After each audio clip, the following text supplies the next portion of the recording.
Hey, Sooner fans, Tailgate Connect is looking for a few good hosts. Does your tailgate have what it takes to be included in the nation's largest fraternity of top college football tailgates across the nation?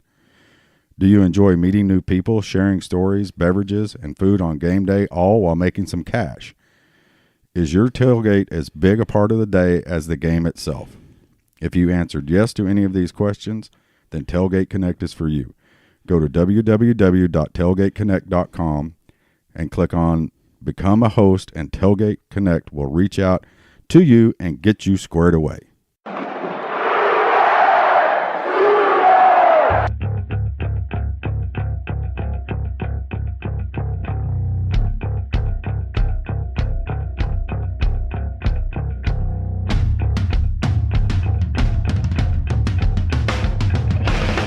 Hey, Sooner football fans, this is your Sooner Football Fans podcast. Man, are you in for a treat with today's podcast. We have Wallis Marsh, who is the executive producer of the Emmy Award-winning ESPN 30 for 30, Brian and the Boss, and we have Paul Migliazzo, linebacker on that nasty 1985 National Championship defense. They're both in town honoring their friend and former Sooner Jimbo Elrod, and they're introducing a new facility named in his honor. And another thing, though, is Paul shares some great Sooner football stories for all the fans out there. Sooner Football Fans is not affiliated with the University of Oklahoma, but we do have eligibility left. Boomer. Hey, Sooner Football fans. You got Terry and Rob here. Boomer Rob. Boom, Terry. And guys, it is our honor. This is the first time we've ever done this. We've always had fans on, but we've been real excited about it for a long time. We have in the podcast room, a.k.a. studio. One of these days we'll get to call it a studio, right, Rob? Podcast Palace. Podcast Palace. But here with us, we have a former Sooner, part of the 1985 National Championship team, Paul Migliazzo. Boomer Paul. Hey. And also here we have Wallis Marsh. Boomer Wallis. Boomer Terry. And this is, we're a little bit nervous, a little bit excited. We've been sitting here talking to these guys for a while. Mm-hmm. But, and so we had to turn on a recorder or we were just going to run out of time and we wouldn't have anything to talk about. Right. So, yeah. And we also have, we have a studio audience this time, which is different. My wife, Teresa. They're not going to throw things at us, are they? No. Tara might slap you in the back of the head. Boomer Tara. and Teresa and Tara are sitting back here. Tara is heart's all aflutter right now.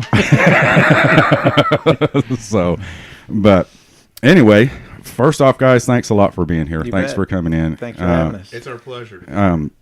So first off, let's open up what, Wallis, you contacted me a couple of months ago and we started talking. Tell us what we're doing up here at the university right now, what you're doing up here.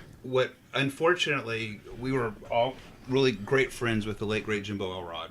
Jimbo was a friend of ours, friend to everybody for such a long time, that I had the honor, if you will, of attending a lot of games with Jimbo. We shared a suite. I was counting it up. I went to every home game with Jimbo for about an 11-season period. And what Jimbo did, if you were around him enough, you knew that he loved OU football as much as anyone. I never say anybody loved it more than anybody because we all love it a lot.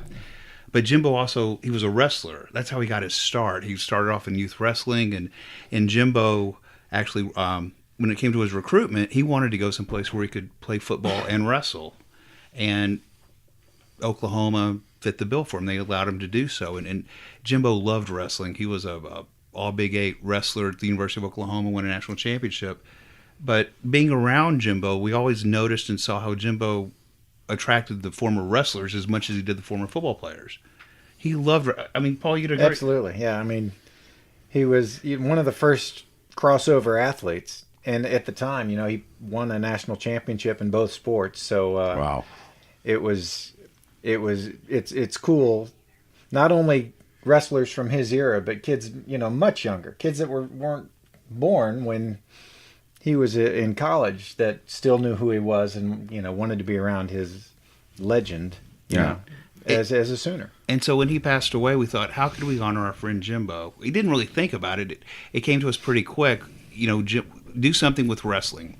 And so our coach right now, Lou Roselli, who's a great coach, visited with him about a year ago. And we asked the question, we said, what's the single most important thing we could do if we're going to make a gift to the university in Jimbo's honor to help wrestling? And he immediately said, we need a team meeting room, state of the art, because every sport is an arms race. Right. And so that's what we did. We raised the money, and it's being constructed, and it should be finished in the next mid-September, I think. Mid-September. And That's so fantastic. yes, and so we're actually at September 7th, the Friday before the UCLA game. We're going to have the formal, dedication, the party with the Sooner Club, and hopefully it'll be complete, and it's going to be in perpetuity the Jimbo Elrod wrestling team meeting room. There'll be pictures, and we think Jimbo would be tickled, for doing something for him Right. with wrestling. And the guys that are doing it, it's myself, Harry Pafanis, Harry's a great guy, his wife Jane, Paul, Jim Ross, wrestling announcer, who's got some great Jimbo stories, and Brian Bosworth, because we all went to games together, we all traveled together, and we just loved our friend, miss our friend dearly, and just want him to be remembered. I remember hearing, when he passed and how he passed, and it was, I took it hard. It just, just thinking about it, because, personally, that's how my dad passed away, was in an automobile accident. So it's never expected you get that phone call. But also that my dad was a huge Jimbo fan. Back in the day when I was a kid, we didn't have every football game on ESPN to watch, Sure. So we listened to John Brooks on the radio for most of it. But my dad, during that era, that's all he would talk about was Jimbo Elrod, and he wasn't seeing him. He was just hearing what was going on. And so, and I always told people was that it was obvious that Jimbo was a bad dude on the football field because his name was being called all the time on the radio. He's still top 10 for tackles for loss in a career. Wow. He was that good. He Yeah. was. And I forgot that he was a wrestler too. I until we were talking the other day, and I was like, man, I can't. That is right. He was a wrestler. He was great. That's why I was a little off. Tough as a nail, though. Oh, Right? absolutely. Right? You never mess with wrestlers. Yeah, no. He learned that young. I do have a couple of Jimbo stories that before the 2016 season, Jimbo and I shared a hotel room at the Embassy Suites before the Oklahoma State game, which was the last game they'd ever went to. And I had some friends of mine. I went to high school in Nebraska, and McCook High School football coach Jeff Gross, he and his son came down, and they picked up their best friend in like Ulysses, Kansas, or someplace, and they drove all night, parked at the Union, not at the field house. Excuse me. And it was an 11 o'clock kick, an early kick, if you'll remember, Bedlam game in 16. And so I meet them in the parking lot, and they're all excited. We're hugging each other. This is my buddy Chad from Ulysses, Kansas, and he goes, I grew up in Norman. I said, no, really? He said, yeah. And he said, you're not going to believe who my favorite football player was from OU back in the 70s. And I'm like, who? And he went, Jimbo Elrod. And I put my arm around him. I was like, man, you're going to have a good day. and we went into the suite, and he looks at me, and his jaw dropped, and he goes, that's Jimbo Elrod. And Jimbo talked to Chad for hours, and he remember this game, and Jimbo's, oh yeah. And Jimbo he loved to talk to fans, he loved to talk to friends, he loved everybody, he loved telling stories. But that night before, Jimbo got in late. It was we ate downstairs at the Embassy Suites. Tim Brando and Spencer Tillman were there. They were calling the game, and we were watching. I think Washington was playing somebody in a conference championship game, and Tim Brando starts talking to Jimbo, and Tim was like, man, Jimbo, we've never met, but seriously, you're one of the most interesting guys I've ever met. And he starts talking about some of those great players, and Jimbo, he'd had an epiphany about Rod Schote. Jimbo, of those players, he played with Leroy Selman and Dewey, and Gary Gibbs was on the team, but Schote was a 3-time All-American, and Jimbo he really did. He worshipped Rod Schote. And he said, we all know what happened to him and all that. And Jimbo was like, I've been doing a lot of research on all this CTE and stuff. And he said, that's what Rod had. Yeah. He said, that's what Rod had. He goes, and it was like a weight being lifted off of his shoulders. Right. That he was and that's what he was talking about. The last conversation before a game I had with Jimbo, he was talking about Rod Schote, and he was just a great guy, and it was really weird what happened to him, and it was unfortunate, but now I understand. Now I get it. It wasn't Rod's fault. Right. And it always gave me a lot of peace of mind, because then Jimbo passed away a couple weeks later. Yeah. But that he was, he was able to unpack and unravel that and have some closure as far as that went. Yeah. Well, that's cool. I mean, but like I said, I think I'd met him once at some event, and he was, I can't remember where, but I remember it was several years back. It was when my dad was alive, and because my dad was there, and he was, my dad was like, you know who that is? I was like, yeah, Dad, that's who we came to see. So his name's on the back of his shirt. But that's really cool, especially with the wrestling thing. And so that's being done when is it?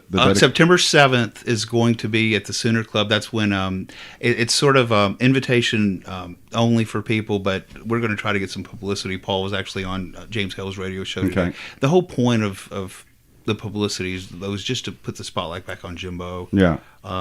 It's we want people to remember our friend, and hopefully he's inspired us to help the wrestling program, and Coach Roselli thinks that it's going to pay dividends quickly. Well, that's great. And it's a great honor. I mean, to have, it's going to be there forever now. Yeah, absolutely. And let's move on to some football stories. Can we move on to some football stories? Absolutely. Okay. Now, I'm not as old as you. Rob's the youngest guy in here, but I have to go back and research stuff, because I can't remember my name half the time. Sure. So, but I started going back, and I read a deal. I can't believe that was the first thing that popped up about you, Paul, was your first game that you played in against Baylor. Is that right? Well, it was actually my first game back after missing some because Right. of a knee injury. Right. Okay. And you had an interception for a touchdown. Yeah. Was that your first interception as a Sooner? Yes, as a it Sooner? was. Okay. Absolutely. And then you ended up doing what later on in the third quarter? I made an incredible play, tackling a guy, doing exactly what we were taught, leading with my head, and knocked myself out. Knocked yourself unconscious. It was kind of funny because, and everything I tell you now is through, it's third party. I have no recollection of it whatsoever. But I did see replay. So I'm sprawled out on the field. They are, the old school. They pop some smelling salts, and they're clapping and trying to get you to. And so I rubbing wake up dirt on his face. I wake up, and I'm trying to jog off the field, and crooked, and I'm grinning ear to ear. So this, like you said, is in the third quarter. They set me down on the bench, and I guess throughout the rest of that quarter and into the fourth, I'm answering questions and talking to people. Yeah. But halfway through the fourth quarter, it's like a switch. I wake up or gain at least cognizance of what's going on, and I have an ice pack on my neck. The defense is out on the field, and I sit up and I'm like, what the hell's going on? Where's my helmet? And like, oh man, you're doing great. You remember that touchdown you scored? And I'm like, yeah. Then you recovered a fumble in the end zone for another touchdown? And I'm getting all excited. Really? And then I see everyone laughing around me. And I grab a friend of mine, and I'm saying, if you don't tell me what the hell's going on, I will beat the hell out of you. So, no, you got knocked out in the third quarter. You've been sitting here ever since. So it's kind of funny. Now we were talking about YouTube a little earlier. Yeah. You can go back and see anything and everything, and you can Google that play. And it is funny because I just come flying in, and then you see the guy that I had tackled, the Baylor player, yelling at me because I'm just laying on top of him, and he throws me off, and then he's like, I didn't do it. So that was my first game back. That would have been, what, 84? 84. Yeah. So that was the first story that popped up. I was like, I started Googling stuff last week. I was like, I got to kind of get caught up on everything. Sadly, I spent more time than I care to remember about it being hurt. I was graduated high school in 82. Yeah. Was part of a great class coming into Oklahoma. Spencer Tillman, Earl Johnson, Marcus Dupree. Yeah. We had a ton of talent on that in that class. So I was on a radio show earlier today and talking about it. It was the first year that they allowed freshmen to be redshirted. Okay. And so towards the end of one of our practices, Coach Switzer says, "Hey, I want all the red shirts, I mean freshmen, to come over here, except Marcus." Except Mark. And we were like, "Gee, I wonder what he wants to talk to us about." So he calls us over and tells us he's redshirting the entire class other than Marcus. And for us, we're like, so we get to like practice and stuff, but we don't have to worry about playing in games. We were thinking, all right, this is cool. Yeah. Another year of college, we're all for it. So it was a funny time, and that's and I know Wallis mentioned earlier. At the time, there were only 3 linebackers on the team active, other than not including freshmen. That were Jackie Shipp, Thomas Benson, and Jerry Sanders. And so I was traveling. Where had any one of them gotten hurt, I'd have probably had to, play. So Marcus and I roomed together our freshman year because we were the only 2 freshmen traveling on the team. And he was a great guy, great player. Yeah.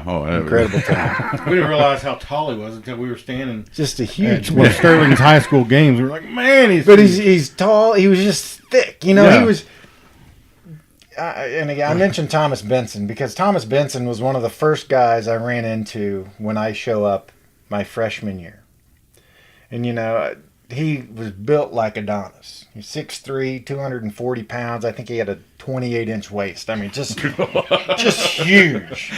And my folks drop me off and leave, in 10 minutes. And I remember seeing him, and I was like, "Hey, what position do you play?" He says, "Linebacker." And I'm like, "What?" I'm like, "Oh, man. what have I done?" Yeah, am I in the right place?" Well, when Rob was saying we met him at a high school game, that we went up to watch Sterling Shepard play one of his in his senior year. Mm-hmm.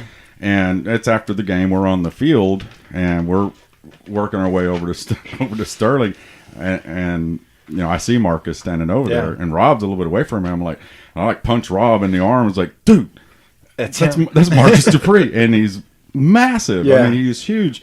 And we went over and asked him, "Hey, can we take a picture?" And he was like, "Absolutely." And Rob, what is it? When he put his arm around you, you said it was like having a bunch of bananas. His hand, because his hands were so big. So you'd see Marcus, and again, he was 6'2", 6'3", and at the time 230, 40 pounds, all natural. So he was a specimen, but he didn't look like Thomas. Yeah. So we would look at him like, I mean, he's obviously athletic, but he's not as, he doesn't look like a bodybuilder like some of these. But man, if he saw you coming, you had no prayer of getting him down. No. None. I don't care who you were. Well, and that's if you caught up to him. Well, and one of my favorite stories on the 30 for 30 on him, I think it was Scotty Hill said that he went to take a football away from him at practice, and Marcus was just holding it with one hand, and he couldn't grab him. Well, how would you coach a guy that when you grab him like that and you go, "Woo"? Well, and again, Coach Switzer he's questioned his way of handling Marcus when he was here. Mm-hmm. But, how do you deal with an 18-year-old kid that's better than any kid that you've seen? And he'd seen Joe Washington and Billy Sims and some of the greatest players that played that position. Yeah, I mean, I remember we were 2-a-days practice freshman year, and they were running a sweep out to the right, I guess my other right, and I come around the corner and I see him, he doesn't see me, and I knock the hell out of him, and we go flying out of bounds, slide into the wall. And at the time, the linebacker coach was named Warren Harper, old salty guy from Alabama. And we're watching film in between practices. And he says, "I bet that's the hardest that son of a bitch has been hit in his life." I'm thinking, hey, I'm pretty cool. So the same day, next practice, exact same play except to the other side. and he happens to see me coming. So I'm running at him. He puts his arm out, not a stiff arm, just a straight arm, and my helmet hits his hand, and I just flop on the ground, and all he does is just kept on going. And I mean, in physics, I was 230 pounds, running pretty fast. Didn't matter. Yeah, just kept going. That's crazy. But one of the things that Rob and I have been talking about here, the recruiting, especially with the job that Lincoln's been doing here this last year. It's it looks like the Milky Way, the 4-star and 5-star athletes that are lining up here. Mm-hmm. But tell us about the recruiting process back in the 80s, especially coming. You get to come to the school and you go see the facilities. Sure. And what were the facilities like then when you came here? The weight room? Again, all I had to compare it to were some of the other schools that I had gone to. So, the south end zone had been recently added. Right. So I was seeing, the cream of the crop for that time. Mm-hmm. This again was the winter of '82. So, it was unlike anything I had seen. I'm from Kansas City, Missouri, so my older siblings all went to Missouri, and that was my only point of reference. But I was never in a locker room or anything. Right. The stadium, which I thought was a big stadium, was nothing like what we have here. Yeah. But honestly, I was my high school coach. Everything went through the coaches back then. I didn't get letters at home, at least, unlike Marcus. I mean, and I was a highly recruited kid, but the way I went to Rockhurst High School in Kansas City, and everything went through the coach. And his philosophy was, we didn't get anything until after our last game, our senior year. Oh, wow. The only team he let us talk, or the only people we got to talk to, were the military academies, because there was all the legwork that would have to happen to get the congressman, recommendation and all that stuff. So we were able to talk to them. But honestly, I had, I'm one of 6 kids, not a lot of athletes in the family, so there was no points of reference on how this all worked. And I had a buddy, a couple years older than me, say, "Hey, congratulations for being a top 8 recruit in the Big 8 area." I'm like, "What are you talking about?" He says, "Oh, you're one of the top recruits. Go get an Athlon's book at 7-Eleven." Yeah. And I had no idea. I flipped through this book. There's a picture of me and a bio and no clue. So we end up winning state that year. So it's Thanksgiving, and my coach gives me a box of letters, some Wow. year or two old, saying, These are teams that have been interested in you." And I'm like, "Holy moly!" Thanks, coach. But again, it's not like they stopped recruiting. Yeah. It was simpler then. So for me, I was a Big 8 kid. I visited USC, I visited Notre Dame, but I knew I wanted to stay in conference. Mm-hmm. I couldn't have told you one player that played football at Oklahoma. Came here on my recruiting trip because Galen Hall was my recruiting coach. I thought he was just a great guy. As soon as we get in, two things that I vividly remember. They show a film, Decade of the 70s. And then I discovered, okay, these are the guys that played football at Oklahoma. And that's when I realized, oh, this is big time. You're big time, yeah.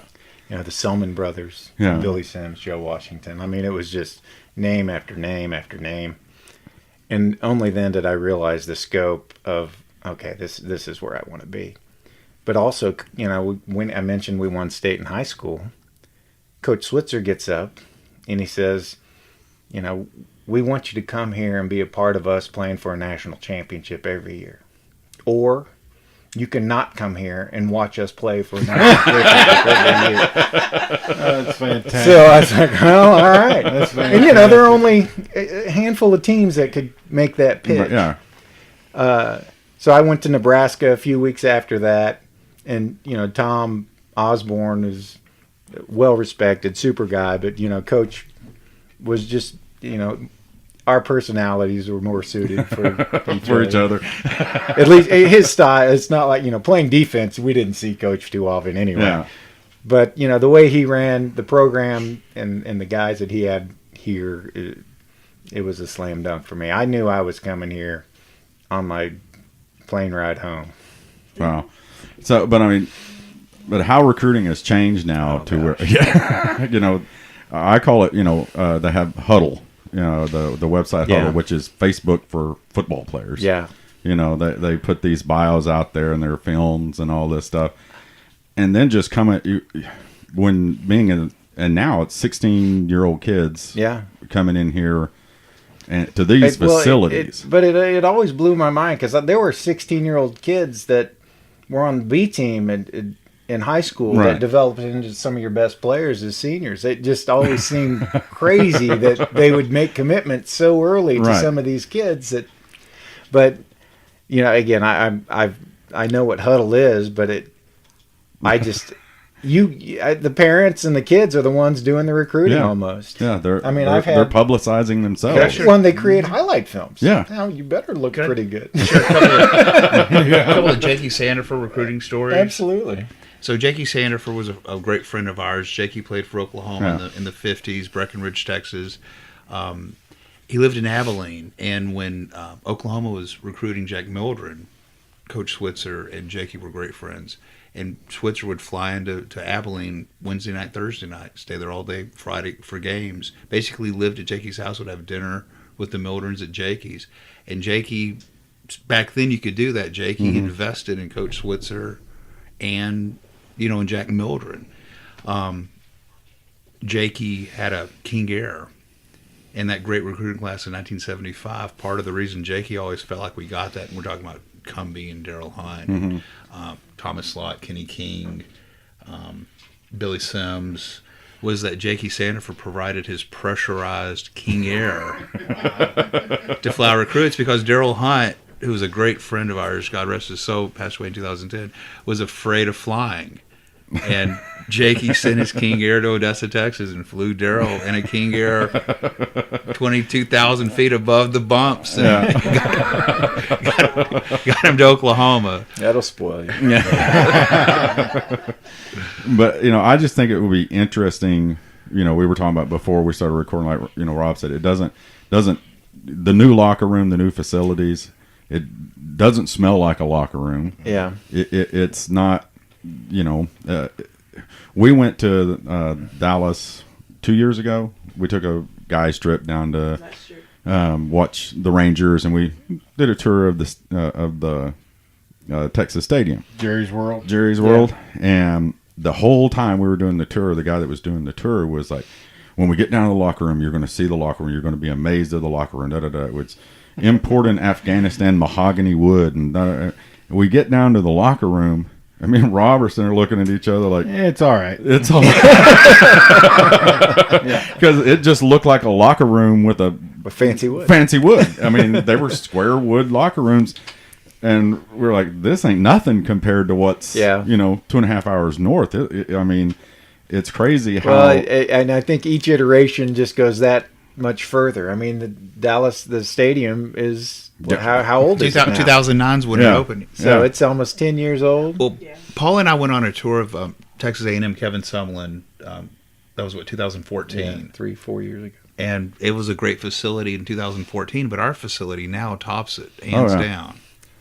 But in 5 years, there'll be something. Well, we have to. That's the thing, and that's the thing about wrestling with the meeting room. It's an arms race that never ends. You can't stop. You can't rest on your laurels. You can't say we've got the Palace on the Prairie and it's a cathedral and it should be good enough. You can't ever stop if you want to be at the top. But it is fluff. I mean, there's not a lot of substance. The Jimbo Elrod team room is providing the wrestlers an environment to go and, play video games, have meetings, watch film, but just to develop camaraderie. Right. And that is an intangible element to any team for success. Right. For us, we didn't have the media centers like they have in the locker room, but so ours was the weight room. Yeah. Between classes, if you lived off campus, you if you had an hour, you went to the weight room and you hung out because that's where everybody was.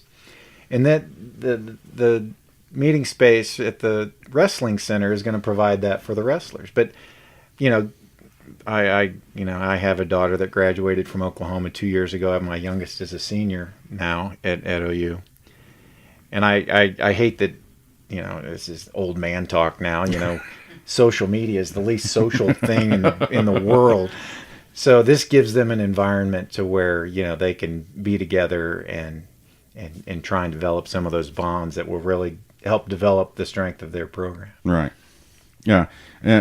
Let's coach speak. Let's get on some coach speak. Everybody's coaches had, a saying that are, like my high school coach, my favorite one was he used to call us chicken fries. If you weren't playing well, you're playing like a bunch of chicken fries, because we had, the A-team bus, the starter bus, and then we had the chicken fry bus. Those are the guys that got to go to the away games because they got to eat chicken fry after the game. So we called them chicken fries. Like Switzer and some of them. What were some of the in practice? Some of the good ones. Sadly there aren't a lot I can say. Oh yeah, you can. SEC doesn't control it. But honestly, I do remember just that. I remember the first time I heard "head on a swivel." It cracked me up. I'm like, what the hell does that mean? And what's funny is ever since then I've used it. I even used it when my daughters were playing soccer, and all the parents were like, "What the hell does that mean?" Like, you've never heard that term? I've heard that since the '80s. Come on. Yeah. But Coach Gibbs, Gary Gibbs, was my position coach, and again, aside from full team meetings, we didn't see Coach Switzer a lot on the defensive side of things. And luckily, we didn't need a lot of encouragement. We had some of the best defenses in the history of football, let alone just here. So we were a pretty self-motivating group. But I remember we were in a linebacker team meeting, and Coach Gibbs had just taken over for Coach Harper, and Brian, myself, Evan Gatewood, who's an attorney, graduated in 4 years. I graduated in 4, was in grad school my 5th year. Evan in law school, Brian in grad school. Richard Dillon, a good underclassman, Dante Jones, a great player. So Coach is talking to us, and he says, "Now you guys need to be cognizant of what's going on." And we're all looking at each other like, what? Because you've never heard the word cognizant? And we're like, no, what does it mean? So he tells us, we're like, you never used that word last year. Don't look at us like, we're supposed to know what's going on now. It was funny because I think he had a sense of, okay, this is a unique group, and it just kind of, we all have stories like that kind of bring us together. Yeah, one of the stories I remember hearing about the 2000 team recently, or not recently, I heard it back then, was when Torrance Marshall got on campus. Rocky Kalmus was a linebacker. Torrance walked out to the middle linebacker spot and said, "This is now my position," or something to that effect. Whoever's here, you're done. And so him and Rocky apparently went fisticuffs right on the field. Anything like that ever go on? Did you? No, honestly, no. I mean, for me, I told you I was pretty awestruck coming here. My expectations were, if things go as well as they did in high school here, that would be a great career. Freshman year, I had no expectations of playing varsity football. Yeah. Sophomore year, if I maybe some special teams here and there, and then if I happened to be the best guy in my class, which I thought I could be, then I would play. And that's kind of how it worked out. I mean, like I'd mentioned earlier, some injury. We brought some programs from some old games. My redshirt freshman year, I went in to play linebacker. So the first time I was a non-special teams player against Ohio State.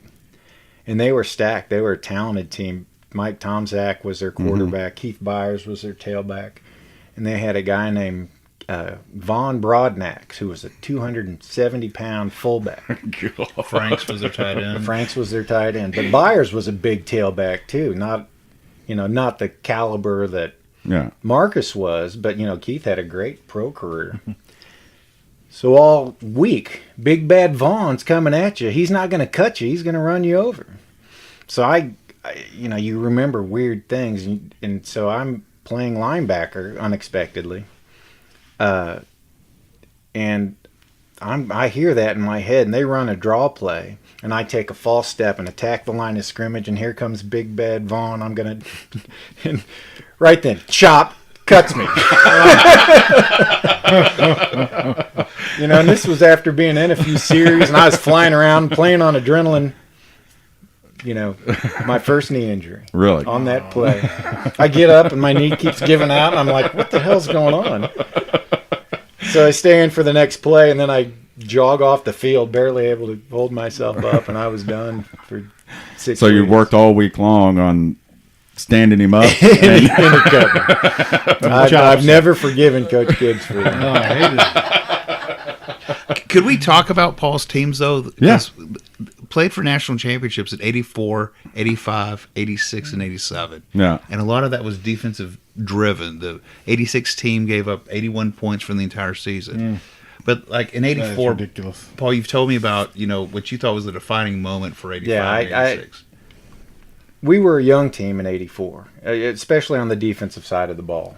I was a redshirt sophomore. Brian was a redshirt freshman. Dante Jones was a redshirt freshman. Darrell Reed, freshman. Ricky Dixon was a Ricky freshman. Dixon was a true freshman. Tony Casillas was a junior. Casillas was a junior. It's like a murderer's row right there. Yeah, it really was. I mean, Kevin we were stacked. Darrell Reed was a freshman. We didn't have in 82, 83, the years that the first 2 seasons that I was here, we'd lost 3-4 games a year. Yeah. We had a taste of success playing, never getting blown out, but never being able to cross the threshold. So we were playing Nebraska in Lincoln. 1 versus 5. They were 1, we were 5. And and it was a hokey season because our one loss earlier that year was to Kansas of all teams. Although they were a better team then, it was a Troy weird, Aikman's first start was that game. Yeah. Yeah, so and kind of thrown to the wolves because Danny Bradley got hurt. Right. But I think we gave up less than 100 yards of offense. Kansas gained on us, and they still scored 20-some odd points. But anyway, playing that Nebraska game and winning that Nebraska game, which was a dogfight, that's when we realized, okay, we're here. We can play with anybody. Right. And that's what, and for so long, our goal was win the conference, win the conference, win the conference. We won the conference. So we're in Miami getting ready to play in the Orange Bowl, but we'd already achieved what our goal was. Right. So it took one more learning step in losing to Washington for us to come out the next year, and with the goal being national championship. But that Nebraska game, I think, was pivotal. And the goal line stand, the famous. The goal line stand, it's just when we realized, okay, we're here. We're for real. Yeah.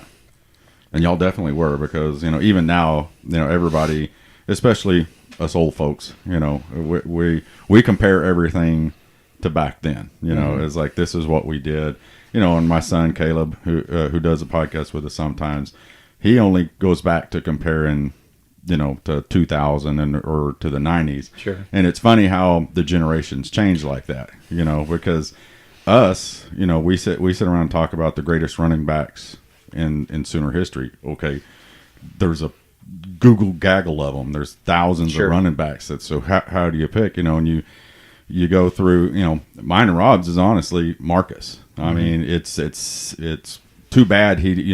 If we really got to see what that they would just be Marcus on every record book in NCAA football, barring injury. Absolutely. Yeah. So, but then, you go back to Joe and Billy Sims.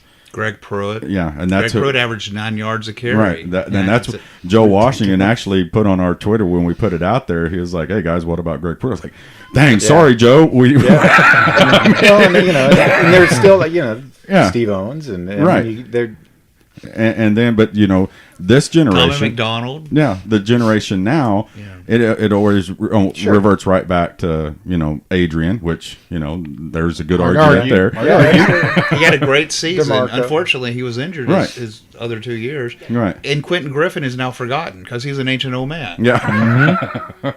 And for what Quentin did with his, physically, I mean, he was a small guy. Yeah. And then to get into the pros and played for I think several years with the Broncos. He did. And now I remember the coach for the Broncos then said the thing that they loved about him was he never fumbled. Mm-hmm. And I don't think he ever lost a fumble at OU either. Quentin did. But you go through there and it's just funny how the generations compare. My dad compared everything during Switzer's years to Wilkinson. To Wilkinson. And my dad was one of those rabid fans. I mean, that it used to crack me up those years before you got there. You're talking about the 2 and 3 loss season. My dad was writing letters to Barry Switzer, licking the envelope and mailing them. Did your dad like NWA wrestling? No, he actually didn't. But I mean, it was just to him. It was unacceptable, and he was going to voice his opinion of it. If that's the wonderful thing about Sooner football. Yeah. Like I said, none of us love it more than anybody else, but a lot of us love it equally. Yeah, and it means it's a spiritual thing for us. And the funniest thing though was one day Barry sends him a letter back. And said, I think it said something. Unfortunately, the house we grew up in, they had moved out. It burnt down, and that letter is gone. But I think it was really short and simple. I agree with you, or something like that. You're right. It's not acceptable. Thanks for being a fan, Barry Switzer. And my dad was like, "See, I'm right. I was right. Dang I was right. That was like literally what it was. It was. He agrees with me. You never heard the end of that, did you? Oh no, and I'll never forget when Barry. My room here, first thing y'all ask is Steelers. How'd you become a Steelers fan? Well, my dad raised us to be Steelers fans. I was in Albuquerque, New Mexico, and heard on ESPN radio that Barry Switzer was the new head coach of the Dallas Cowboys. I called my dad from the hotel room, and I went, "Dad," and he goes, "Yep." I said, "So are you a Dallas Cowboy fan now?" And he goes, "You damn right." He was a Cowboys fan for every season that Barry was there. My dad I'd never seen my dad in cowboy gear. He had a Dallas Cowboy sweatshirt, hat. Funny. He couldn't stand, the year before, he couldn't stand Irving, and Troy was overrated. All these guys, all of a sudden, they were the greatest players in the world. Yeah. And it was cracking me up. And he would call. Your dad's a great Sooner. As soon as he was gone, he was back. He was back. Yeah, he was back. Yeah. All right. But it was, my dad, we used to call each other after every OU game. And then on Sundays, we'd talk about the Steelers game.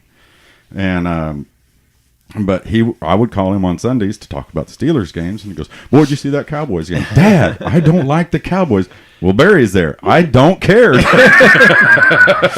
"I'm not. You raised me better than this. What are you doing?" So, but he was that type of fan that was just, he didn't get to come to a lot of games, but he watched the coaches show, the radio, everything Sooners, and had been since the 50s.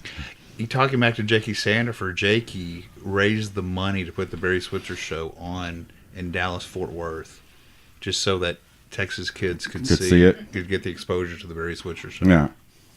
Speaking of Texas, Paul, could you tell us about the 84 15-15 Texas game? Oh, gosh. I mean, I did get my bell rung earlier in that game, so my recollections are, but I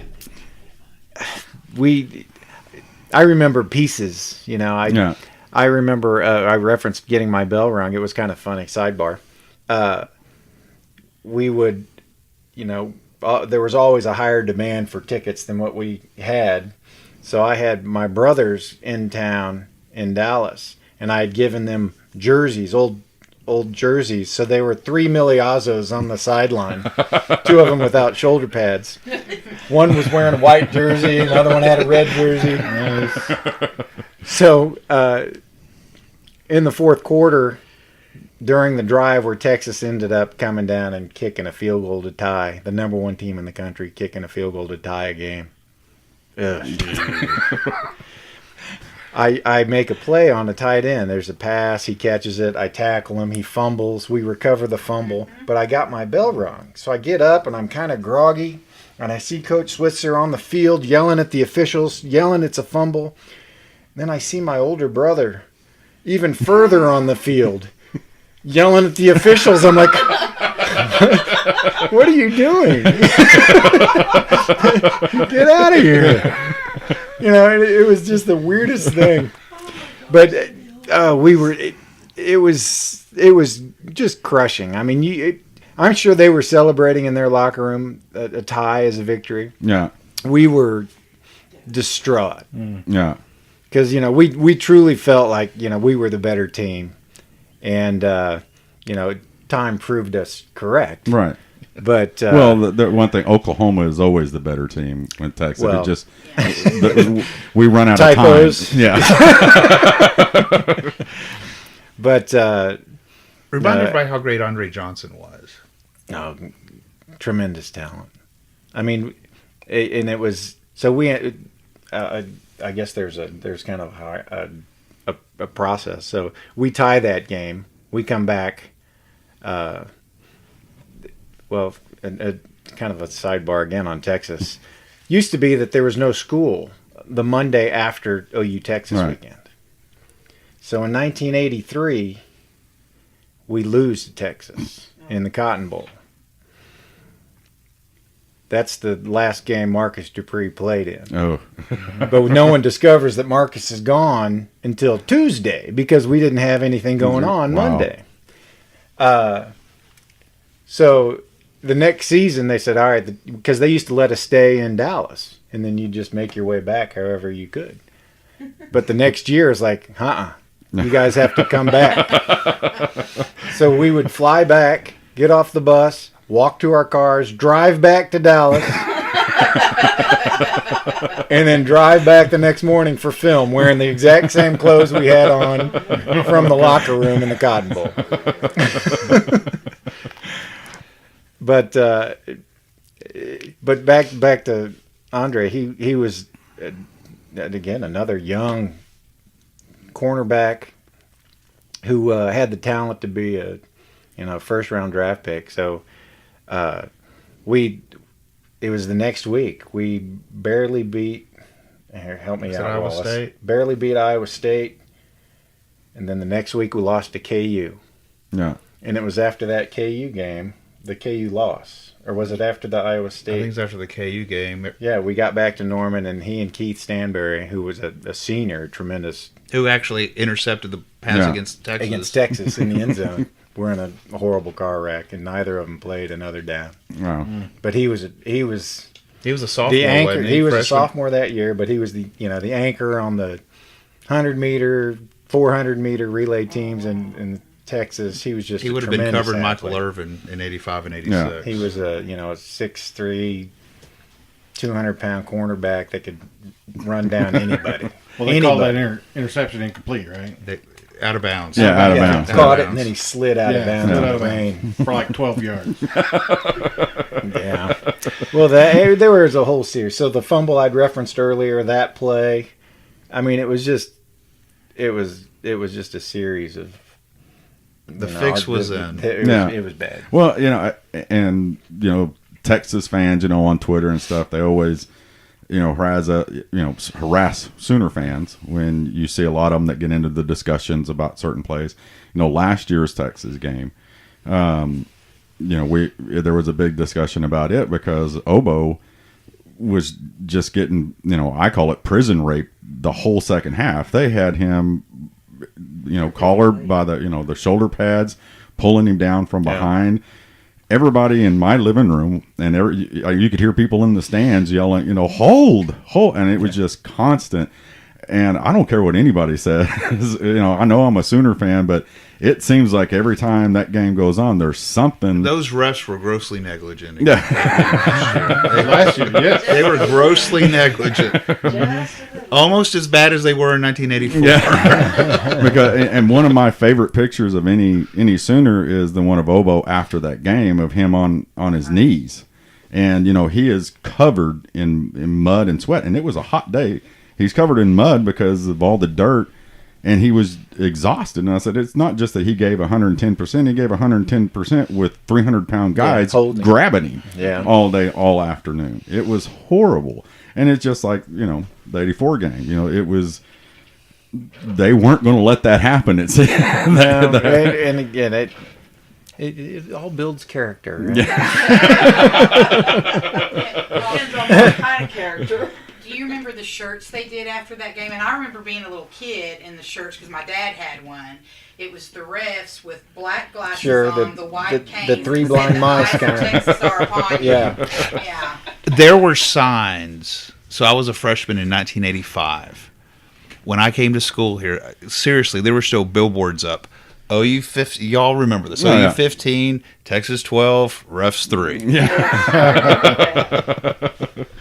Yeah, it always happens. It just seems like every year. There's so Paul, what's on your finger? Yeah, let's talk about it. Well, I had to go rummaging around to find it. We've built character now, and we're moving into 1985. But I'm wearing my national championship ring, which it's kind of funny because as big and ostentatious as these things are, the year before, Coach Switzer ordered an even bigger one on the presumption we were going to beat Washington and we were going to be national champions. Which we were. That was a Sooner Schooner game, and we took points off the board. We're ahead of that game. Yeah, right. But that one just says Big 8 champions on it. Took a lot to get that, though, didn't it? Absolutely. It was a process. Yeah. It really was. My perception is pretty one-sided from being a defensive player, but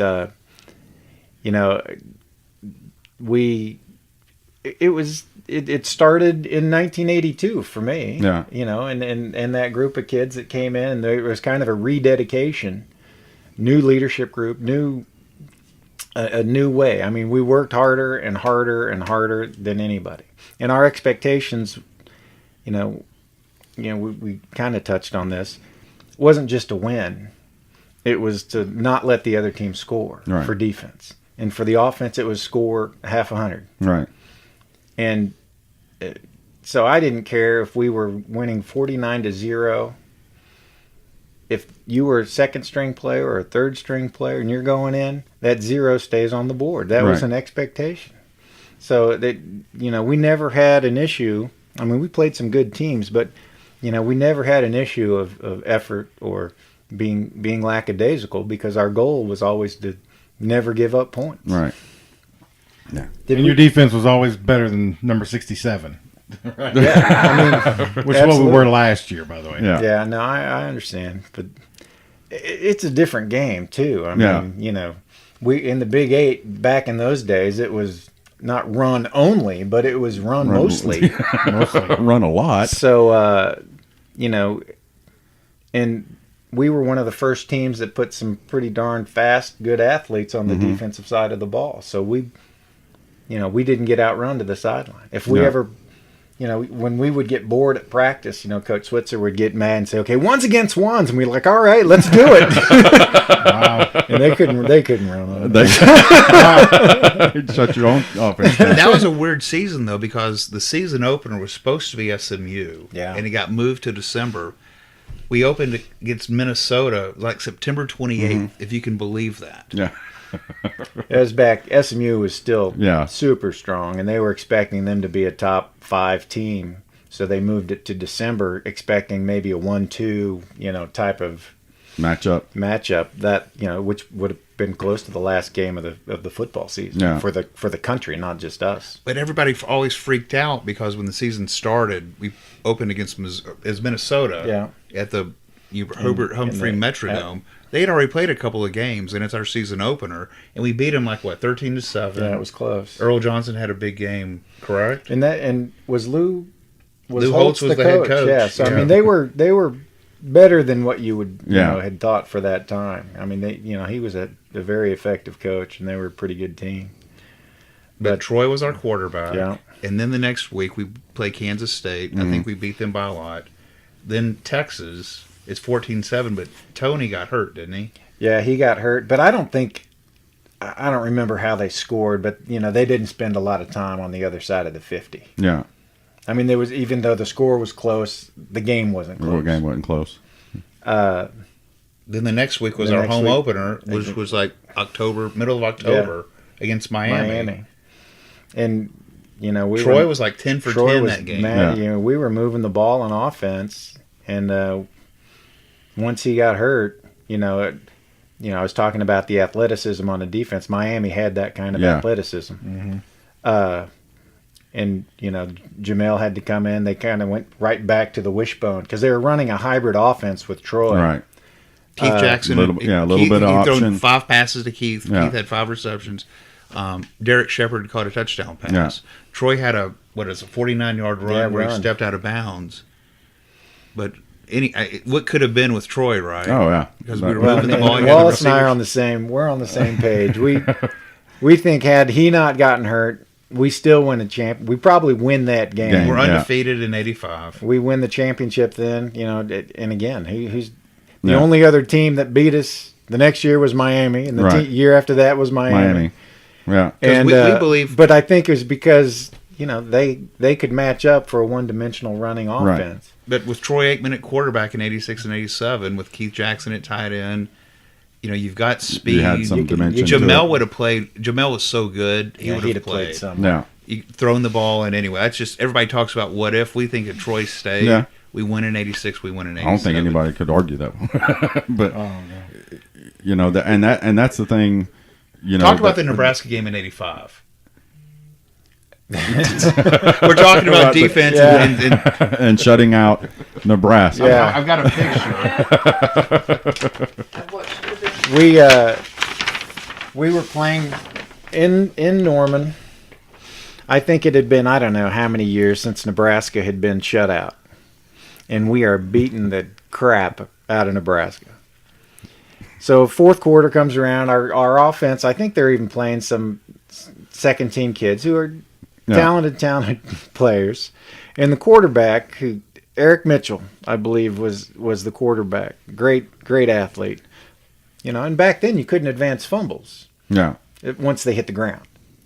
So he fumbles the ball into the air. A defensive tackle for Nebraska, a guy named Chris Spockman, who I happen to go to high school with, catches the ball, and again, by my memory, lumbers 40 yards Stumbles. into the end zone. Rumbling, with bumbling. No one chasing him. We were livid because, again, Nebraska having never been shut out, even regardless of who gives up the points, defense doesn't get credit for a shutout if the other team scores. So read to everybody what picture Paul has. Yeah, there's a picture here of it has the scoreboard says 1985 Sooner football. Sooners 27, Huskers 0. 2 minutes and 17 seconds left in the third quarter, and it says Paul. And the fourth quarter left in the fourth quarter. Yeah, Paul. This is what the finals should have been. Barry Switzer. Yeah. So he gave you a little personal note to remind you of that. We let him know. We go into the locker room after the game, after winning the conference, after securing our Orange Bowl trip and playing for the national championship. You'd have thought we'd just gotten the crap beat out of us because everybody's mad. Mad. Well, half of us were mad. The defense was quite mad. Coach Switzer comes in, come on, we just won the conference. And we're like, God. He goes, come on, defense. We're like, we lost our shutout, Coach. I mean, we were ticked. But that, again, back to what I was saying earlier, the expectation wasn't just winning. It was beating people. Yeah. Well, and you didn't want them thinking next year, hey, we got a chance. Yeah. What was the Ice Bowl like? Everybody talks about the Ice Bowl. This guy played in the Ice Bowl. Miserable it had to have been. It was probably the only game that I can recall where I truly was more concerned about getting to the sidelines than playing. Because you had to commit to just the direction and hope that whoever you were going to try and tackle, and in our case it was Thurman Thomas mostly, that he wasn't able to slow down or speed up, because there was no stopping your or changing your direction. So you would just commit to a target. It's like skeet shooting. And again, I think we won 13-0 or something like that. Yeah. I don't think they even sniffed the goal line. Yeah, they didn't. Yeah. And as a reminder, the Ice Bowl, that was after we beat Nebraska, we played Oklahoma State. People who aren't as old as we are, and there was 10 inches of ice. It was nice storm. It all came in during halftime. Yeah, it was because it was cold and drizzly the first half. We go into the locker room, we come out, and the field is just white. No yard markers, no nothing, and we would try and dig a foothold before the ball was snapped to at least give you a first step. But it was an ice rink. Yeah. And it's no fun hitting people in that temperature either. Not when it's that cold. And the shards were sharp. I mean, they would cut you. It was brutal. Because I only played high school ball, and we played prior 1 year in McAllister, and it in the playoffs, and it was 2 degrees. And I was a sophomore, and I was a backup. I would go in and fill in for the I didn't want to go in. They would call my name. I'd be like, "Oh my God, no!" I was the only time I didn't want to go in, because I would go in and just get warmed up, but everything hurt. Yeah. And then they'd pull me back out. I'd be like, "Oh!" And every time I heard my name, I was just like, "Oh God, no!" Well, and the band, the OU band, was there the whole time playing in the corner.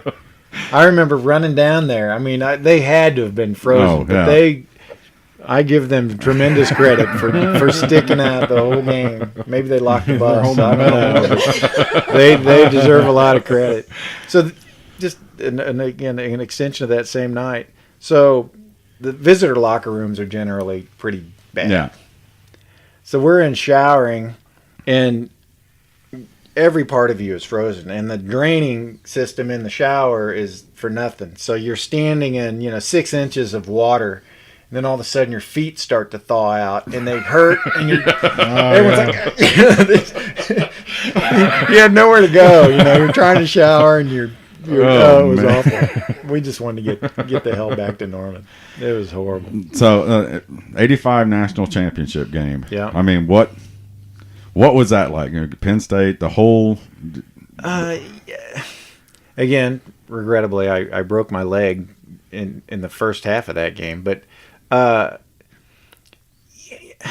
again, I only have my reference point, but their starting quarterback, couldn't tell you what his name was. Had never lost a game that he started ever since he was 5 years old, whatever. I remember that storyline. They weren't allowed to fraternize so there were a lot of functions where both teams would go, and they couldn't do this, couldn't do that. They were all a little stiff. Yeah. They came out and scored early, but we should. It just. I was telling this to Wallis earlier. We just, except for Miami. I mean, we just never really felt threatened. Wow. I mean, and that's my recollection. That's how I remember it. Yeah. I'm sure maybe it's a little different, but if we got 14 points on the board, we were winning a football game. Yeah. Period. Yeah. And that's what I think is interesting, comparing that to one of the guests that we've had on our podcast, Jason Young he's from the Football Brainiacs. He does nothing but line work. And he was talking about when you put the best alpha males, these four, back in the day, you were blue chippers, which I still don't know what that ever meant, but you were a blue chip player. Now you get stars. And he said, imagine a room, now, like what Oklahoma's getting now, again, of 4 and 5 star, the alpha males. It is nothing but competition and no fear. Every kid that walks in that locker room, like you did, Brian, all those guys expected to play and to be great. Yeah. And I've never heard that before, that a team never felt threatened by anybody. That's. Yeah, I mean pretty cool. We wouldn't need a half 100. Yeah. You know, well, in 86, the next year, 86 team only gave up 81 points the entire season. Yeah. I think, look it up, 3 teams scored more than 10 points. Yeah. That And was y'all were Miami, probably mad Nebraska, about that. Oh, absolutely. And again, but and Kansas State, I think. You know, Kansas State, we probably scored a lot against them. But Miami, again, who was a great team. And that was 0, yeah. And Nebraska, who was, again, always a great team. In 86, we lost to Miami earlier in the year. In the Orange Bowl. At the Orange Bowl. At the Orange Bowl, yeah. Always. So when we were playing in Lincoln, we had been to the Orange Bowl a couple years in a row. We knew we weren't going to be playing for a national championship, and the loser was going to the Sugar Bowl. Yeah. And we were thinking, Sugar Bowl, that'd be kind of cool. We hadn't been there before. You know, we've been to Miami. And then about halfway through the fourth quarter, not that we weren't trying, but it was like a conscious decision to say, nah, we better win. Yeah. Better go ahead and just win it. And again, and that is, you know, we had only given up not a lot of points, but our offense, you know, came through the play to Keith. Yeah. There were, you know, so they end up scoring because, actually, Switzer chose to kick a field goal. He kicked the field goal. We tied to the tie game. it up, and we were mad. That was a Texas move. We were mad. Well, Steve Taylor, though, was quarterback for Nebraska. Yeah. And I remember first down, second down, he throws passes incomplete. And then as fans, we look up at the clock, and it's like, it's third down. There's like 27 seconds to go. If Art even stops him, we get the ball back. And then I think you caused a across the middle. The guy catches the ball. I think actually hit him an incompletion. They punt the ball. And then that's when Keith and Jamel, actually Keith Jackson's, I've heard him tell the story a lot of times. They're like, line up on the line, Keith. Don't be a split, because then that way you would have coverage with Broderick Thomas would cover you man on man, and you can beat him. He can't, indefensible. And of course Keith catches it, and then Tim Lasher kicks a field goal. Never missed a key field goal. But we were mad when Coach decided, well, we're going to kick a field goal, tie it, and we win the conference. I'm like, not just me, all of us. We're like, no. See, we all thought it was like, plan. No.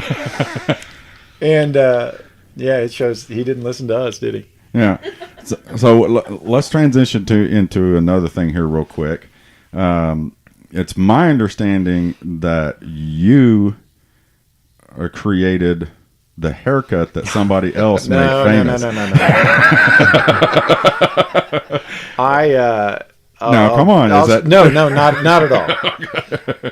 All I did is one of the things you don't really think about is, I'm at a new place. I need to get a haircut. You don't think, it's just something you don't think about. So I find a salon, I walk into totally out of the blue.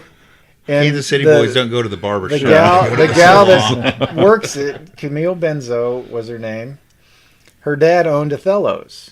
So I said, well, I need to get a haircut. She said, well, it's going to be a little while, but run across the street, get some pizza and some wine, and come back, and then I'm like, okay. So, 2-3 hours later, she's like, okay, what are we doing after drinking, I don't know how many glasses of wine? I was like, well, let's, I don't know, shave the sides of my hair, I get this hokey haircut where they perm the top, cut the sides. I go to practice and everyone's just laughing at me. Oh my God. I'm like, what'd you do? I'm like, I don't know. We're just being silly. But she also said, for every 3 guys you bring in, you get a free haircut. And I'm like, hey.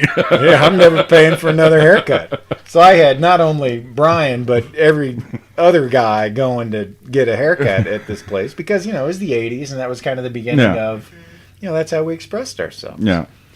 And, but the haircut itself came from the Commando movie with Schwarzenegger. All I did was recommend that he go there so I could get a free haircut. Right.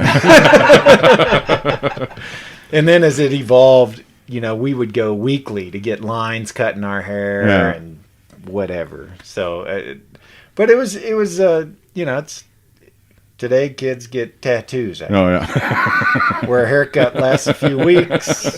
Tattoos. A little more permanent. Yeah, we had a young man on just this past week, and we've had another kid his name is Holzhammer. I call him Kid Young Man. He's the guy that got the Baker tattoo year before last on his leg. He put out on Twitter, Baker, what will it take for you to follow me on Twitter? And Baker said, get a tattoo of me. So he went and got a tattoo. Oh, man. Wow. And he followed. Yeah. Looks pretty good. Gee, that was quite a commitment on Baker's part. Right?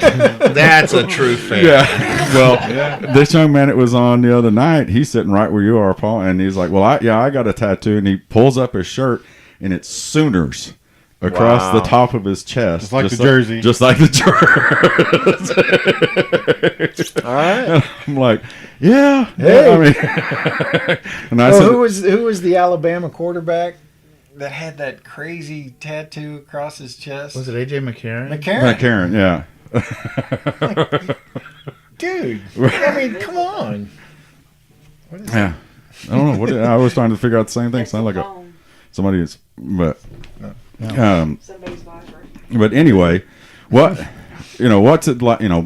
It's kind of funny because people compare Baker's attitude to Brian Bosworth's attitude. On the field, that type of. What was it like to, play alongside that type of mentality? I guess. And Wallis will speak to this, in the creation of the 30 for 30. But for us, Brian was not the boss. Yeah. That was a persona that was created, more by press than him. And, he got pulled into it and it had a lot of people pushing him in that direction. Right. But, he was a great player. Yeah.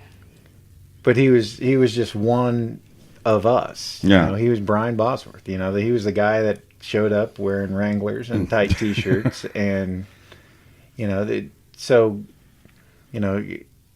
in the locker room, regardless of who it is, they're still just one of the guys generally. Yeah.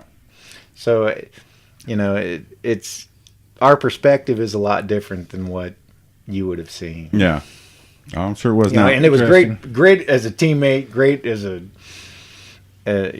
the field, off the field, just a good guy who was a tremendous football player. Yeah. And which, like I said, trying to transition, Wallis, you were the executive producer, of the 30 for 30, Brian and the Boss, right? That's correct. Okay. Tell us kind of how that all came about.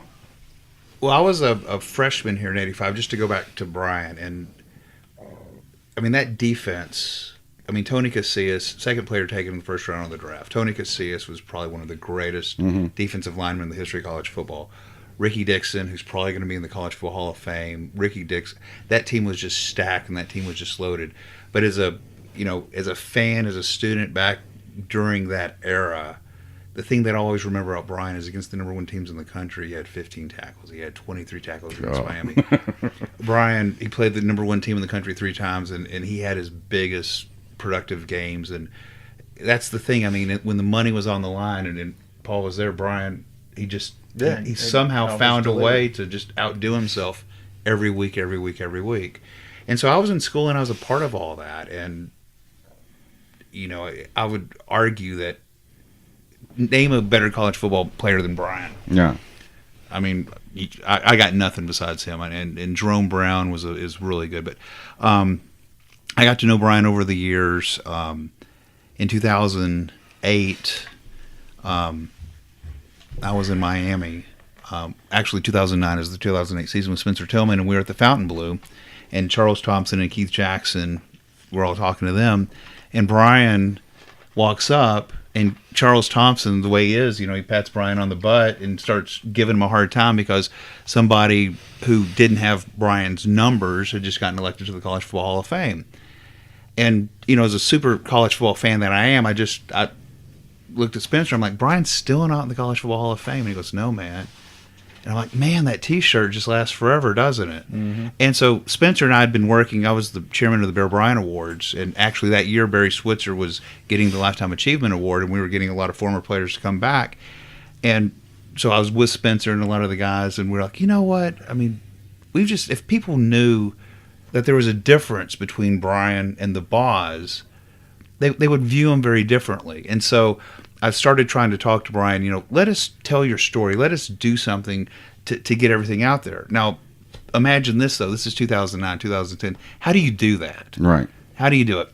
Well, something happened to me. It was November, December of 2010. ESPN had started the 30 for 30, which was 30 episodes for the first 30 years, documentaries of ESPN. And the Pony Excess was coming on.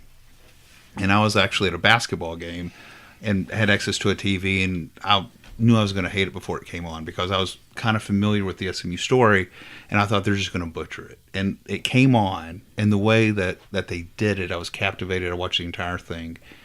And I gave the director a lot of kudos because he let Eric Dickerson on that documentary tell what Eric wanted to tell, and then when they said, okay, where are the smoking guns, Eric said, I'm not going to tell you. Yeah. And up until that point, if you were in a documentary or news show, and if you weren't going to name names, they just cut you out. And I was like, that's what we need to do. So in 2011, I talked to Brian a couple of times, and it was at the OU Texas game in Dallas. Brian decided, okay, let's do a documentary. Let's do something. And so, okay, what do you do next? Okay, I'm a rookie. I'm in the oil business. I've never done this before. Talked to Brian, talked to some friends of his, and we put together some producers. And then it's time to hire a director. Okay, we've got some TV people, we've got some producers. Let's hire a director. Who are we going to get? And I'm like, well, I want to get the guy that did Pony Excess. And that was Thaddeus Matula. And so what we did was Spencer Tillman was on board, and Spencer decided that he would agree to be interviewed. Coach Switzer agreed. The university, they sort of trusted us in this process. And we did 3 days of interviews in April of 2012. 60% of the interviews we got done. And that was great. That's fantastic. We've got a director. We've spent money. We've interviewed people. We interviewed Tony and Ricky Dixon and Jamel Holloway. We had 2 days of Spencer, of Coach Switzer, and of Brian. Now what do we do with it? What do we do with all this material? Well, that was a good question. So we started figuring out, is ESPN going to do another 30 for 30? Well, they didn't have anything in the books. So it's like, okay, let's go ahead and put together a teaser reel. And that's easier said than done, because how do you tease something that you haven't finished yet? Because, right. But we put together a teaser reel. We stayed away from the sensationalism. We focused on Brian and the phenomenon of the Boz. And we sent it to ESPN, sent it to HBO, and we heard back 2 years later. I mean, this is 2 years. 2 years, wow. 2014. Wow. February, March of 2014, ESPN said, we've decided we're going to do another season of 30 for 30, which the second season was actually 2014. We'll do another season, and we want Brian and the Boz to sort of be one of the feature documentaries. And so then that's wonderful. I hired another producer, which is Chip Reeves out of Austin, Texas. And that's when we finished off with the footage, did a lot of the interviews in July, August, and September. But for me, being the executive producer, I helped write the script, if you will. And what I said as the producer to the director, the only input that I gave was, we have to focus on the football. We need to tell the story of 84, mm-hmm. and we need to tell the story of 85 and 86, because Brian Bosworth was a football player. Mm-hmm. And it was because of how good of a football player, how good the University of Oklahoma was, that the Boz had the platform to be created. And when we win the national championship against Penn State, if every Sooner fan's hair on the back of their neck isn't standing up, then we haven't done our job. Yeah. And so it all started off as just trying to tell the story of a friend, and then in the end, it received a lot of popularity. I know Coach Switzer, we had the premiere in New York, and he was white knuckle. He was like, "Oh my gosh, what's this gonna be?" And then when it was over, Coach Switzer was like, "That was good. That was really good." Because Brian, we all saw it. Yeah. And it was really well done. Thaddeus Matula, Chip Reeves did a fantastic job. as someone who saw the finished product, it was a lot better than in my mind I ever could have envisioned it to be. Right. And then shortly after that. Well, so what happens is it airs in October of 2014. And then in March, Brian tweets, a picture of at the Emmy Awards, the daytime or whatever it was, the Sports Emmy Awards. It wasn't the main show with everybody else. It was its own show. Brian tweets a picture on a stage with him, and he's like, "We won, we won, we won." And so then I'd start texting Chip and Thaddeus. I'm like, "Did we win an Emmy?" And they're like, "We did, yeah."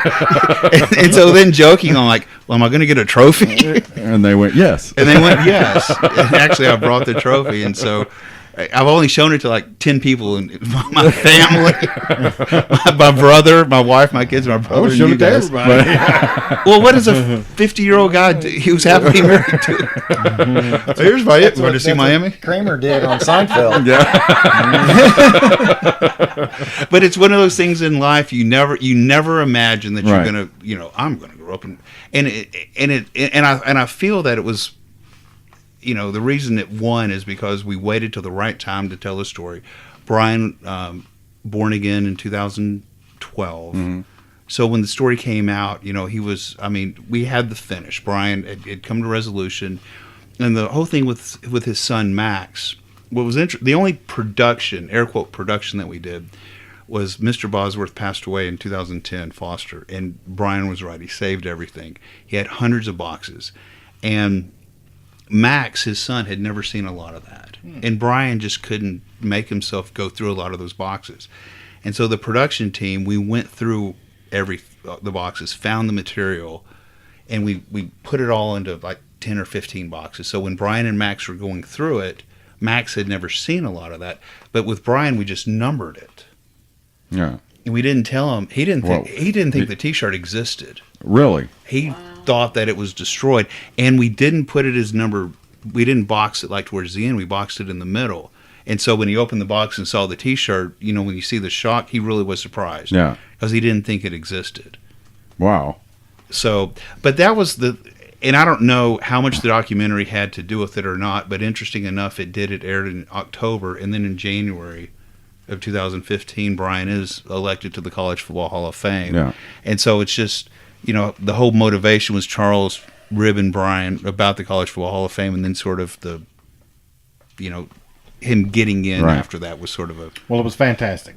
Well, Yeah, it was. I mean, I hope the hair on the back of your neck stood up. Absolutely. and that's again, as far as I'm concerned with the T-shirt, and I kind of feel this, this same way. I mean, back then, even me, I was a young man, and I still do a little bit. I thought it was funny. I mean, it was like, ooh, when I remember seeing it, it was like, oh my God, and it was that persona, and it was a lot of the stuff, again, I kind of compare it to with Baker, I mean, this year, the crotch grabbing incident.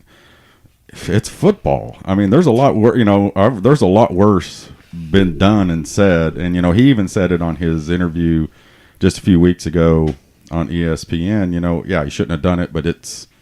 I think his biggest regret was that it drew away from the team. Right. Because, he obviously wasn't playing in that game, but it made it seem like, wait a minute, I'm still here. Look at me. When it had nothing to do with the game, and I think he even referenced this in the show. He did. It was the first time that he realized or felt like he was putting himself ahead of the team. And he brought shame to the program, and he still has remorse over that. Yeah. But I've never met him. So he's always seemed like a nice guy personally. I know people have ribbed him about what was the movie Stone Cold. I always liked that movie. I don't. For what it was pretty good. It wasn't bad. I mean, it was like. Hey, I saw it at the theater opening day. I took a girl. It was a date night. We're going to do Stone Cold. I mean, I've seen. If it would come on tonight, I would watch it. I mean, it's one of those movies that like I said, Wasn't his last movie. No. But well, and luckily, we were able to eke out a victory against Arkansas without him, 40-something to 7. 42 to 8. Again, that 86 team keeping teams under double digits. Now, one other thing I want to touch base on. First off, Paul, how old are you? 54. You look like you could still like strap on a. As long as I didn't have to run or hit anybody. But no. You were drafted by the Chicago Bears. Yes. Okay. You got to have a Ditka story, at least. Or what? Again, it was a weird year to try and break into the league because we went on strike for most of that season. But tell them who was part of your draft class. Harbaugh. Jim Harbaugh. Wow. Jay Norvell. Jay Norvell, yeah, he was part of that group. I don't remember Wallis. There was Harbaugh and Norvell is who I want you to say. I did remember he knocked himself out at least once that we know. I did have the. It was a truly a luxury. Stevie Bryan, who was a great player for us, was also drafted in that same class. So I didn't go up there without anyone, without knowing anyone. So he and I, were there together. It was like I said, it was a weird year. I do remember. It was funny because when we were on strike, Coach Ditka was coaching the strike players, and even in Chicago, there was a player named Peyton, other than Walter, that was playing. And there were people saying, Walter who? It was like, and then Coach Ditka during an interview said that he thought that these players could compete against, the regular, and this was still the Super Bowl team of '85. Dan Hampton, Richard Dent, William Perry, Steve McMichael on defense, Singletary, McMahon, Peyton, Matt Suey. I mean, they were a stacked team. So when we came out of the strike, that's when they started the expanded roster. So some of the players stuck with us, and we had a team meeting with Coach. He's like, I know I said this, but please don't hurt the players. It's like, all right, let's have a scrimmage. The best team stays. And again, I'm an observer through most of this, but it was. I was only there for a year and a half, so I'm trying not to be too critical. I think there were just so many egos in Chicago, and Ditka's being probably the biggest. Yeah. I would say that he's probably why they won a Super Bowl and probably why they only won one Super Bowl. Because with that defense, they should have won at least a few. Well, you brought in Flutie that year, right? Well, McMahon was still there. Tom Zach was there. He brought in Flutie, Steve Fuller. So they were carrying 4 quarterbacks and not committing to any of them because he and McMahon just were constantly butting heads. Now, and again, McMahon had some injury issues, but rather than letting him be the leader of that offense, he was constantly trying to diminish his authority on the field. So it just led to problems. Well, you had the biggest fullback ever. William Perry. Well, who's the best? I was trying to think. You always talk about Wilbur Marshall. Well, he was one of the best athletes. Wilbur was an outside, defensive end, outside linebacker from Florida. 5'11", 215 pounds, maybe. But just a freaky athlete. We'd do one-on-one drills where we'd have to pass defend a running back. And again, I'd mentioned that we didn't do a lot of pass defense in the Big 8. So we'd run a drill where the back would come at us, juke, and then take off on a route. And it was all we could do to, try and chuck him and run with him. And Wilbur, the guy would come out and he'd just chuck him and he'd fall. I'm like, how do you do that? He was this crazy strong, crazy quick. He was I think he was the first player after the strike. They started free agency where you could go to the highest bid team, and he, I think, was the first player. He went to, I think, the Redskins. To Washington. Yeah, he was a defensive player of the year. You forgot how great he was. Yeah. No, there was tremendous talent on that team. Yeah. But I appreciate it a lot more now than I did then. I mean, it was not something I had expected, and it was a lot of fun. Yeah, I remember an interview with Rocky Calmus right after he went to the pros, and was on one of the radio shows, and they asked him the difference. You know, you go from playing high school ball, to Division I, and talk about how the speed and everything, is different. You're playing against the top, and they said, what's the difference in college and pros? And Rocky was kind of quiet, and he goes, well, the only way I can say it is just everything is so much faster. He goes, it's like playing football on I-40. He goes, that's how fast everything moves. Everybody is the top athlete. You got the best from the best teams. And he goes, it takes you a while just to, to address that, just how fast everybody moves. No, it's true. The games I remember most as a Sooner, playing Miami. Yeah. Where you had two, I won't say NFL caliber teams, but you had a lot of NFL talent on both sides of the ball. Mm-hmm. It was like that game on steroids. Yeah. I mean, it really was. Everybody was a really good player. Yeah. And everybody had an attitude. Yeah. Well, and you were fighting for a paycheck now. It wasn't like you're all buddies. It was a little bit more distant, because you didn't know if the guy next to you was going to be there tomorrow. Yeah. So the friendship element didn't seem to exist, except for the Walter Payton didn't think, oh gee, I hope I don't get cut next week. But for a lot of guys, you just hope to stick. Yeah. And every year, there was if you were a second string player or a special teams player, you were fighting for man. So it was the mentality. It was a lot different than college, where you were playing with your buddies, and you hung out after practice, and you went to class together and that kind of stuff. Yeah, it became it was a job. Yeah, full-time job. It was a competition. Yeah, absolutely. So, well, guys, we really appreciate it. Rob, you got anything? No, I'm just trying to take it all in. It's great. I'm not even kidding you. We really appreciate the time. Well, we appreciate you coming out. You inspired us actually to reach out to other players, and just so I thought I'm just going to start reaching out to a few of them through, and we've actually got 4 other players lined up. Shameless plug. Let's go. PJ Mills is going to be on in 2 weeks. Anthony Fogel is going to be on next week.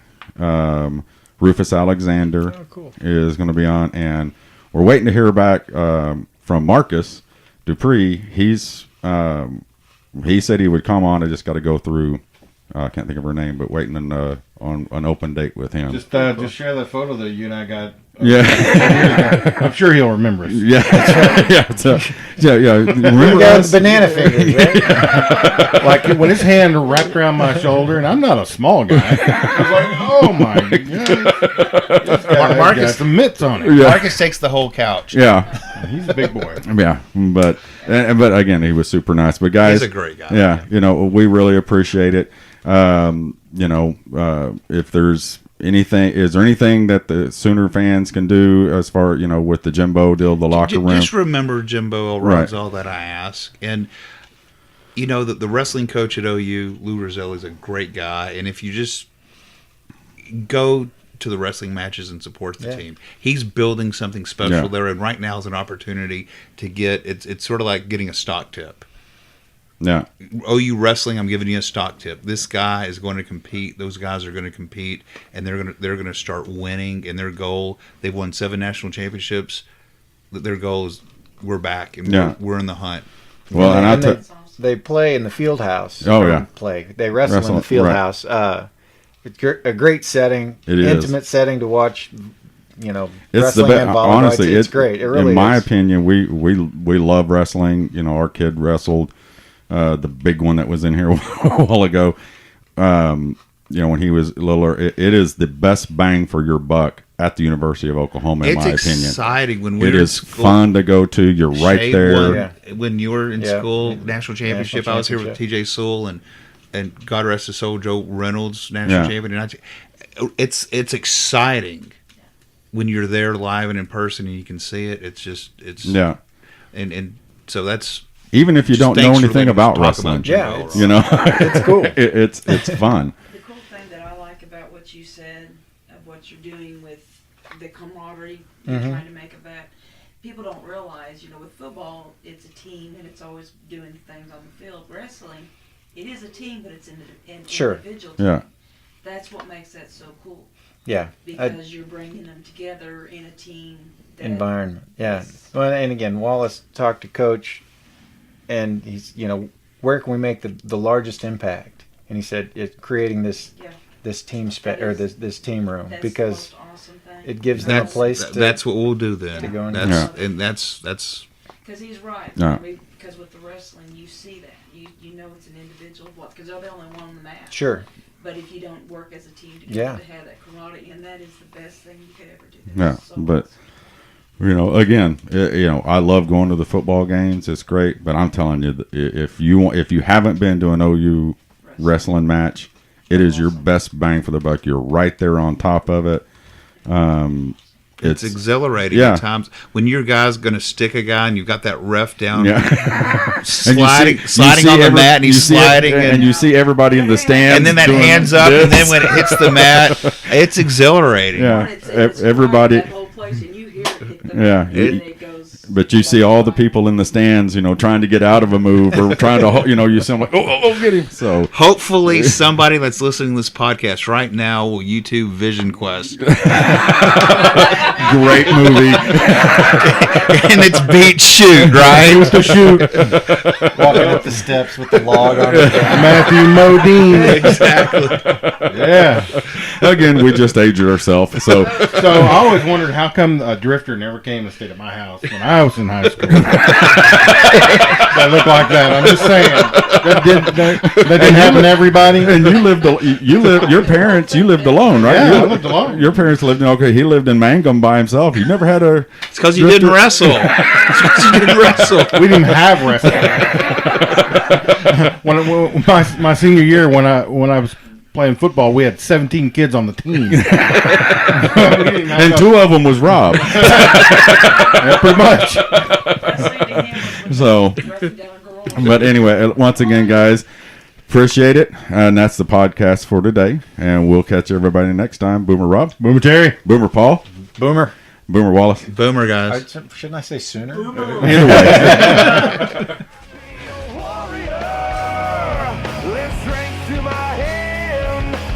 Thanks for listening to the Sooner Football Fans Podcast. Hit the subscribe button right now on whatever app you're listening to download every episode as they come out. Check us out on Twitter and Facebook and on YouTube. Boomer Sooner.